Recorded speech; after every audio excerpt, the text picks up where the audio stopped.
Berpidato di sidang Majelis Umum PBB, Presiden Prabowo Subianto menegaskan bahwa Indonesia telah mencapai swasembada pangan. Indonesia menyatakan produksi beras Indonesia cukup tinggi. Secara khusus, Presiden Prabowo Subianto di hadapan pemimpin negara anggota PBB menyatakan Indonesia telah siap mengantisipasi krisis pangan. Berpidato di sidang Majelis Umum PBB, Presiden Prabowo Subianto menegaskan bahwa Indonesia telah mencapai swasembada pangan. Bahkan Indonesia telah memproduksi beras dalam jumlah yang cukup tinggi di tahun ini. Di hadapan para pemimpin negara, Kepala Negara juga mengungkapkan bahwa Indonesia sudah mulai mengekspor beras untuk negara lain yang membutuhkan.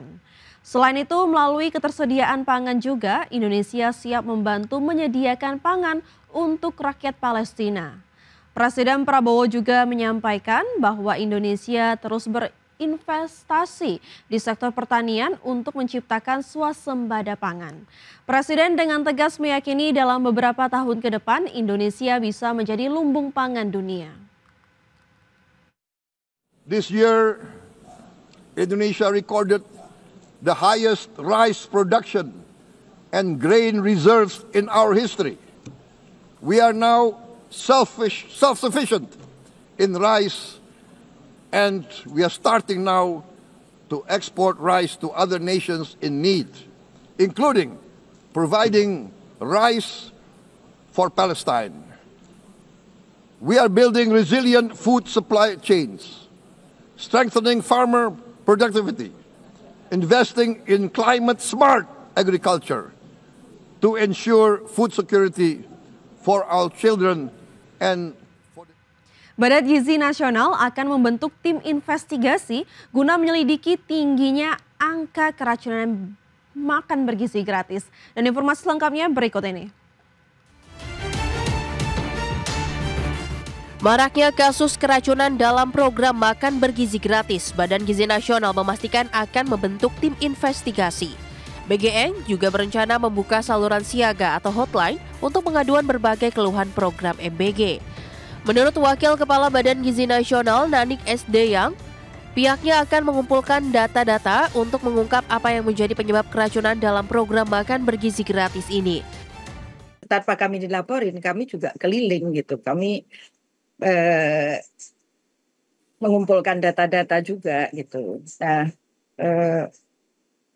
kami memang berencana, ini yang mungkin saya sudah berencana sebagai orang baru di BGN ini akan segera membuka hotline untuk pengaduan ya Mas yang pertama. Lalu ini dalam proses kami juga membentuk tim investigasi untuk bisa mendapatkan apa sih sebetulnya yang menyebabkan keracunan ini agar kita bisa memperbaiki sistem tata kelolanya yang bagus sehingga program yang luar biasa yang bukan saja dimaksudkan untuk pemenuhan gizi ini tetapi juga diharapkan bisa untuk mendongkrak pertumbuhan ekonomi ini akan bisa berjalan dengan baik. Jadi sebabnya bermacam-macam. Ada yang dari bahan baku, ada yang karena pengolahan yang terlalu dini atau terlalu cepat, kemudian penyajiannya itu lebih dari 6 jam.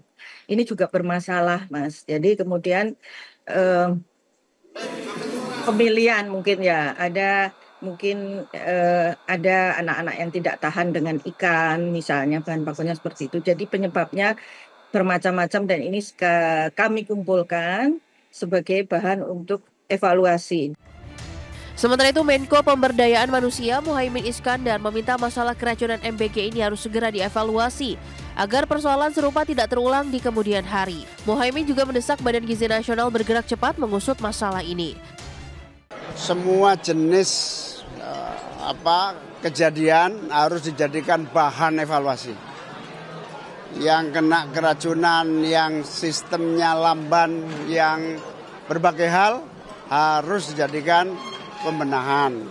Tentu saya minta kepada BGN untuk benar-benar menuntaskan problem-problem yang nyata-nyata ada. Nanti kita tunggu.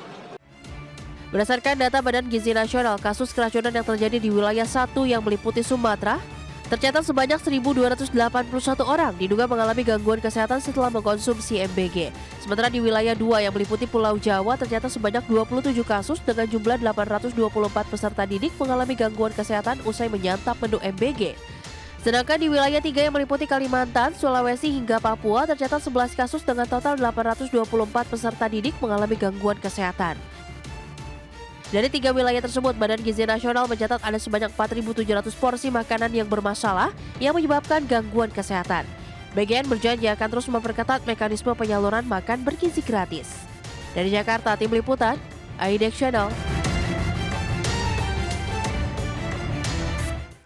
Pemirsa, founder dan CEO Center for Indonesia Strategic Development atau CISDI, Dia Saminarsi menilai maraknya kasus keracunan menu makan bergizi gratis akibat tidak adanya persiapan yang matang.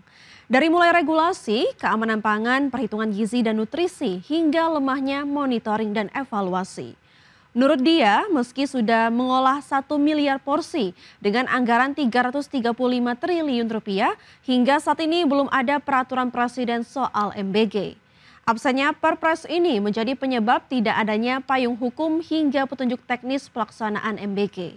Dengan tingginya jumlah kasus keracunan, CISDI mendesak pemerintah segera menghentikan sementara pelaksanaan MBG untuk dilakukan evaluasi total. Program makan bergizi gratis ini belum mempunyai perpres yang sampai hari ini masih ditunggu. Kenapa perlu perpres? Karena butuh petunjuk-petunjuk atau aturan-aturan yang nantinya harus ditranslasikan ke dalam petunjuk teknis. Terjadinya kasus keracunan ini sudah saatnya program MBG ini dihentikan sementara dan dievaluasi kembali bagaimana batasan-batasannya, standar-standarnya untuk kandungan gizi, untuk cara memasak, daftar menu, cara pengepakan, cara distribusi, cara pengorganisasian atau tata kelola pembagiannya. Kementerian Perindustrian mendorong industri pengolahan susu untuk memperkuat inovasi guna meningkatkan angka konsumsi susu di Indonesia.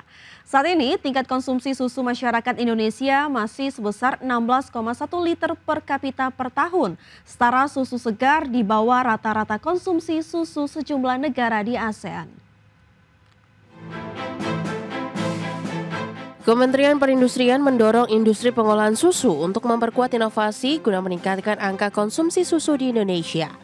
Pasalnya saat ini angka konsumsi susu di Indonesia masih di bawah negara-negara di kawasan ASEAN. Tingkat konsumsi susu per kapita masyarakat Indonesia masih sebesar 16,1 liter per kapita per tahun setara susu segar. Angka konsumsi susu di Indonesia masih di bawah negara Malaysia yang mencapai 50,9 liter per kapita per tahun, Singapura sebesar 46,1 liter per kapita per tahun, dan Vietnam sebesar 20,1 liter per kapita per tahun. Menurut Wakil Menteri Perindustrian Faisal Riza, masih rendahnya tingkat konsumsi susu di Indonesia disebabkan tingginya intoleransi laktosa pada anak. Kondisi ini membuat anak tidak mampu mencerna laktosa dalam produk susu. Di mana seseorang tidak mampu mencerna laktosa atau gula dalam produk susu karena kekurangan enzim laktase yang terdapat di dalam saluran pencernaan. Kementerian Perindustrian juga mendorong industri pengolahan susu untuk berperan aktif meningkatkan serapan susu segar dalam negeri serta menurunkan impor bahan baku yang saat ini mencapai 80% dari total kebutuhan nasional. Dari Jakarta, Adi Firmansyah, IDX Channel. PT Pertamina Geothermal Energy Tbk terus berupaya dalam meningkatkan eksplorasi dan pengembangan geotermal dengan kompetensi pada pekerja hingga menyusun rencana yang inline dengan tata kelistrikan nasional. Dengan hal tersebut, manajemen pun yakin target 1 gigawatt dalam 3 tahun ke depan dapat terrealisasi. PT Pertamina Geothermal Energy Tbk menargetkan kapasitas terpasang pembangkit panas bumi atau geotermal dalam 2-3 tahun ke depan mencapai 1 gigawatt. Dari kapasitas terpasang saat ini sebesar 727 megawatt. Menurut Direktur Eksplorasi dan Pengembangan PT Pertamina Geothermal Energi Tbk, Edwil Suzandi, untuk mewujudkan target tersebut, Pertamina Geothermal terus berupaya meningkatkan kompetensi para pekerja dalam eksplorasi dan pengembangan geothermal. Perseroan juga tengah menyusun rencana eksplorasi dan rencana pengembangan yang inline dengan rencana tata kelistrikan nasional, serta memastikan besaran cadangan geothermal yang dimiliki PGE. Target kami 2-3 tahun ke depan, install capacity PGE hari ini sebesar 727 MW. 2-3 tahun ke depan target kami menjadi 1 gigawatt dan 5-10 tahun ke depan menjadi 3 gigawatt. Jadi itu yang hari ini dikerjakan oleh tim PGE, tentunya mohon doa restu. Dengan doa restu tentunya kami sangat yakin 3 gigawatt akan mampu kami realisasikan. Pertamina Geothermal Energi juga akan terus berkolaborasi dengan para stakeholder terkait guna dapat membantu percepatan dalam merealisasikan target. Manajemen pun tetap akan melakukan pembelajaran dari proyek-proyek sebelumnya agar ke depan dapat dengan mudah merealisasikan suatu proyek. Dari Jakarta, Ricky Anwardi, iDek Channel.